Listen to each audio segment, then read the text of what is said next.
주신 하나님 말씀 시편 101편 1절부터 8절까지 말씀입니다. 시편 101편 1절로 8절까지 우리 한 목소리로 우리 합독하도록 하겠습니다. 우리 1절부터 같이 읽겠습니다. 내가 인자와 정의를 노래하겠나이다.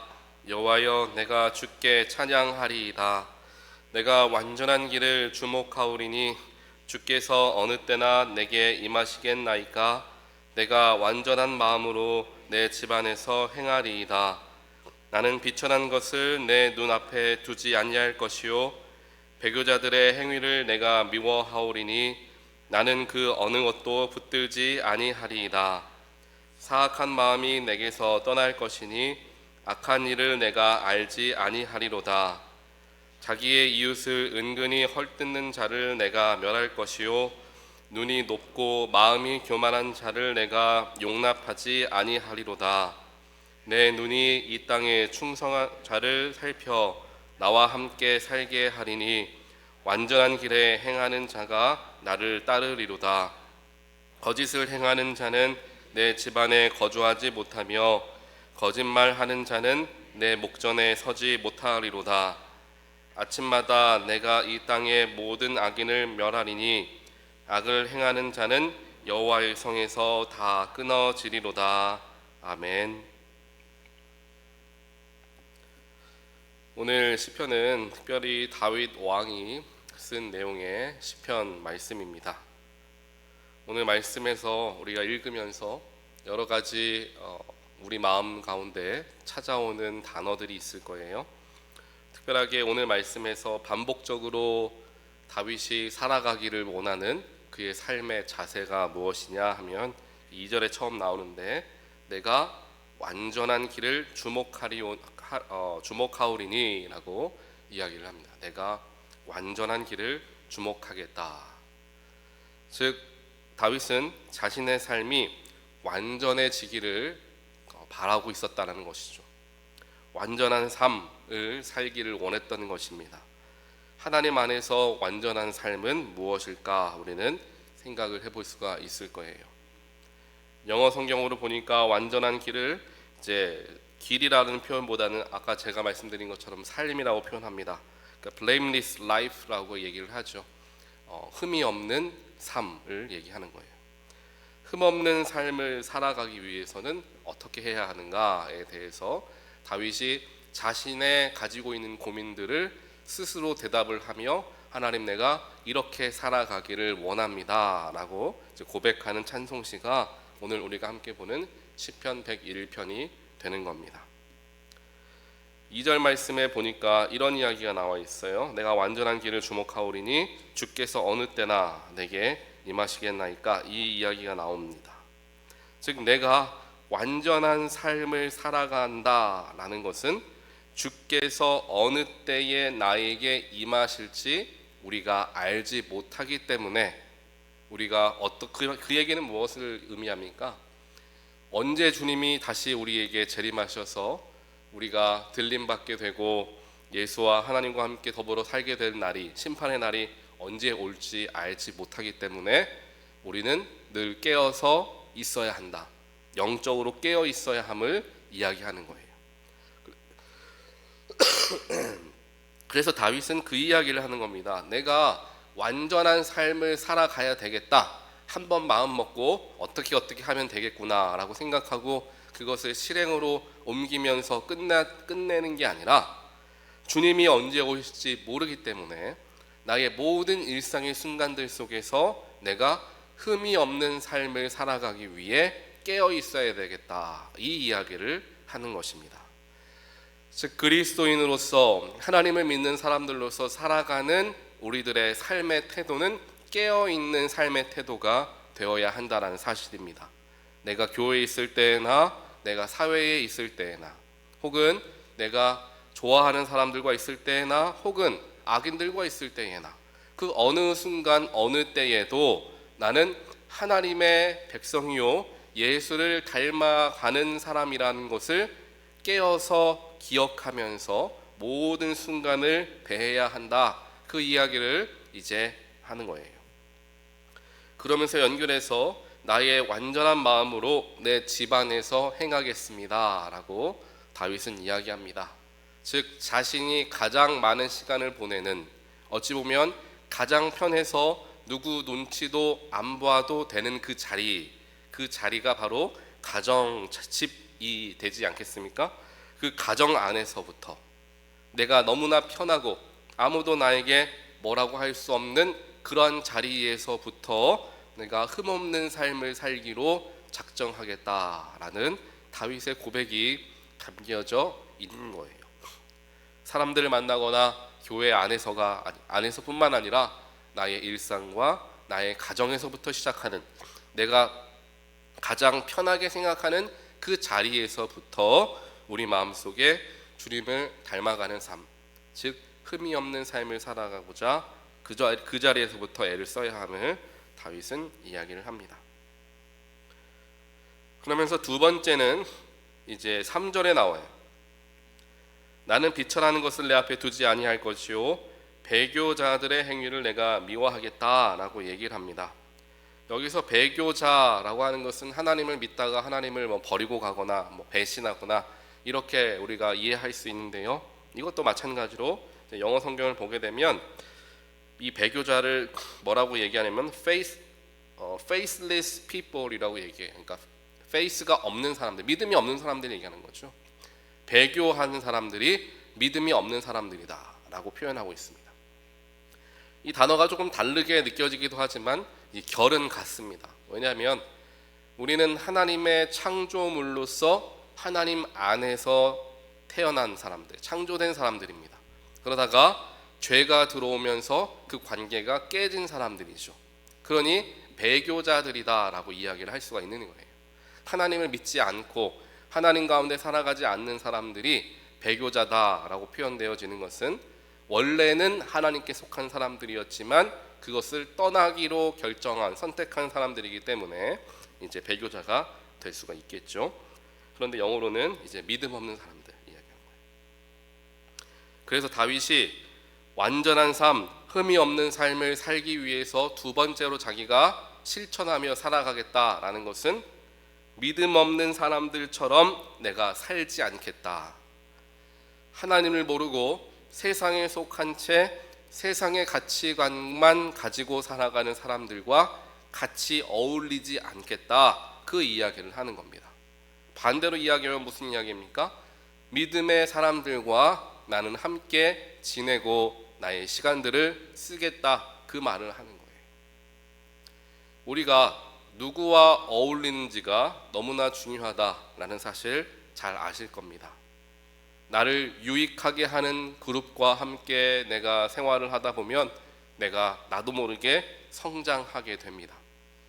하지만 그렇지 않고 분위기가 어둡거나 너무나 비판적인 그룹에 속해 있다 보면 나도 모르게 나도 그 비판의 말에 한 말 두 말 얹어서 하다가 보면은 그 그룹 속에 나도 물들게 되는 경우들을 경험하게 됩니다. 그렇게 어렸을 때 부모님들이 가르치지 않습니까? 친구를 잘 사귀어야 된다. 그것은 어렸을 때만 적용되는 이야기가 아니라 나이가 들어서까지, 늙어서까지 꼭 우리가 유념해야 되는 이야기이기도 합니다.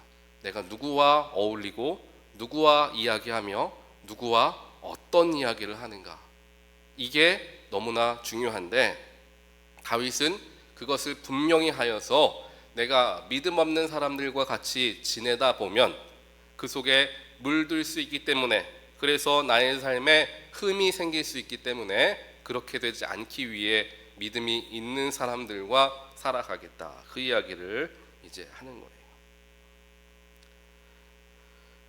요즘에 제가 읽고 있는 책 중에 하나가, 제가 저자가 기억이 안 나는데 팀 레이먼인가 하는 사람이에요. 그 사람이 쓴 동네 교회가 살아난다 이런 책이 있어요. 팬데믹이 지나고 나서 이 저자가 이 책을 쓰기 시작한 이유가 뭐냐면은 몇몇 교인들이 찾아와서 이 목사님에게 이런 질문을 던진다는 거예요. 목사님, 이 목사님은 이 개체교회의 중요성에 대해서 이제 설교하고 강의하는 분이신데 그 강의를 듣던 성도가 와서 이야기를 한다는 거죠. 목사님, 교회를 우리가 꼭 나가야 되나요? 하나님을 내가 믿고 섬기고 말씀 보고 기도하고 내가 얼마든지 혼자 찬양하며 예수님과 나와의 관계에 집중하는 것으로 나는 굉장히 만족하는데, 목사님은 개체교회에 나와서 이 교회 안에서의 그러한 사역과 또 중요성을 이야기하시는 게 저에게는 굉장히 불편합니다. 그 이야기를 했다라는 거예요. 그 이야기를 듣고 이 목사님이 경각심을 가지고 우리 많은 성도들에게 교회란 무엇인가를 가르쳐 줘야 되겠다, 이 생각을 가지고 이 책을 이제 쓰시는 거예요. 그 책을 보게 되면 사람들이 자꾸만 팬데믹이 지나고 나서 교회의 공동체가 아닌 다른 공동체로 모이거나, 이제 교회 안에는 아무래도 그룹이 크다 보니까 큰 그룹에 모이지 않고 작은 그룹에 모이는 것을 익숙해져 하고 그것을 선호하기 시작합니다. 그러다 보니까 교회 안에서 할 수 있는 여러 가지 하나님의 사역들을 힘을 잃어가게 되고 말았던 것이죠. 그래서 그것을 회복해야 한다라는 것을 가르쳐 주면서 교회인들이, 특별하게 하나님 믿는 사람들이 교회 공동체 안에 속하지 않고 신앙생활하는 것은 그것 온전한 신앙생활이 될 수가 없음을 이제 반복적으로 이제 가르쳐주는 이야기들이 쓰여져 있는 책이에요. 제가 그 책을 한 3분의 1 정도 읽었는데, 이제 다 읽고 나면 여러분들과 아마 좀 더 깊이 나눌 수 있을 것 같습니다. 그래서 이와 마찬가지로 교회 안에 오게 되면 믿음의 사람들과 믿음의 이야기를 할 수가 있는 거예요. 그러한 자리들을 우리가 선호하고 찾아야 한다는 사실이죠. 그 이야기를 다윗이 두 번째로 흠없는 삶을 살아가기 위해서 내가 해야 할 일 두 번째였어요. 세 번째는 이제 비슷합니다. 5절에 나오는데요. 자기의 이웃을 은근히 헐뜯는 자를 내가 멸할 것이요 마음이 교만한 자를 내가 용납하지 아니하겠다라고 이야기해요. 즉 남을 비방하고 스스로 교만해지는 것을 내가 떠나겠다, 그 이야기를 하는 거죠. 그런데 오늘 말씀이 재밌어요. 자기의 이웃을 은근히 헐뜯는데요. 자기의 이웃을 그냥 헐뜯는다가 아니라 은근히 헐뜯는다. 그건 뭡니까? 우리가 다들 뭐 이런 표현하지 않습니까? 돌려서 누구를 욕한다. 그냥 직접적으로 욕하는 게 아니라 돌려서 기분 나쁘게 한다, 이런 얘기들 하잖아요. 그런 거예요. 그냥 헐뜯는 것이 아닌 것처럼, 헐뜯는 것 같기도 하고 아닌 것 같기도 하게 은근히 이웃을 헐뜯는 것, 그리고 교만하는 것, 이 두 가지로부터 내가 멀어지겠다, 그 이야기를 다윗이 한다라는 겁니다. 이게 3절에 나와 있는 아까 말씀 믿음 없는 사람들과 어울리지 않겠다와 같이 묶여져 있는 내용입니다. 믿음이 없는 사람들과 같이 머물다 보면 자연스럽게 사랑의 언어보다는 비판의 언어, 여러 가지 좋지 않은 언어들을 사용하게 되죠. 그러면 나도 모르게 아까 말씀드린 것과 같이 은근히 헐뜯고 그 속에서 교만하게 나를 더 높이려는 그러한 그룹에 내가 들어가 있으면 똑같이 내 영혼이 물들기 때문에 그러한 믿음 없는 사람들과 함께하지 않을 것이고, 은근히 헐뜯는 자, 교만한 자와 내가 어울리지 않을 뿐더러 나도 그렇게 되지 않기 위해 노력하겠다, 그 이야기를 이제 다윗이 합니다. 마지막으로 네 번째를 보게 되면 6절의 말씀입니다. 내 눈이 이 땅에 충성된 자를 살펴 나와 함께 살게 하겠다. 즉 이 땅에 충성된 자, 여기서는 아까 말씀드린 faithless가 아니라 faithful한 사람들이라고 표현해요, 영어로는. 그러니까 아까는 믿음이 없는 사람들이었다라고 한다면 지금은 믿음이 있는 사람들 얘기하는 거죠.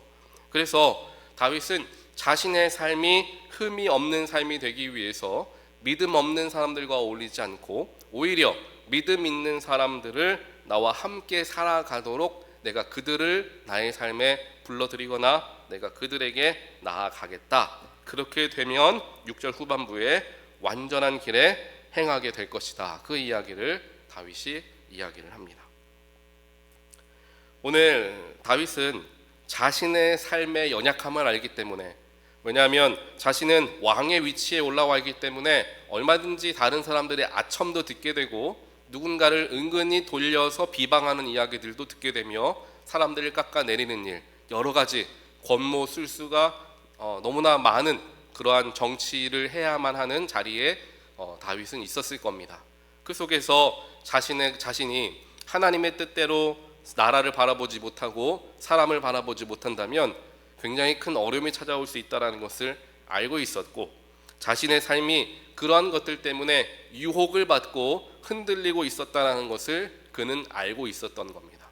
즉 다윗이 첫 번째로 내가 이러한 삶을 살아가야 되겠다라고 마음 먹을 수 있었던 바로 그 시작점은 나는 연약한 사람이다 라는 것을 직시할 수 있었기 때문입니다. 결국 그것이 하나님이 주신 다윗에게 주신 하나님의 은혜죠.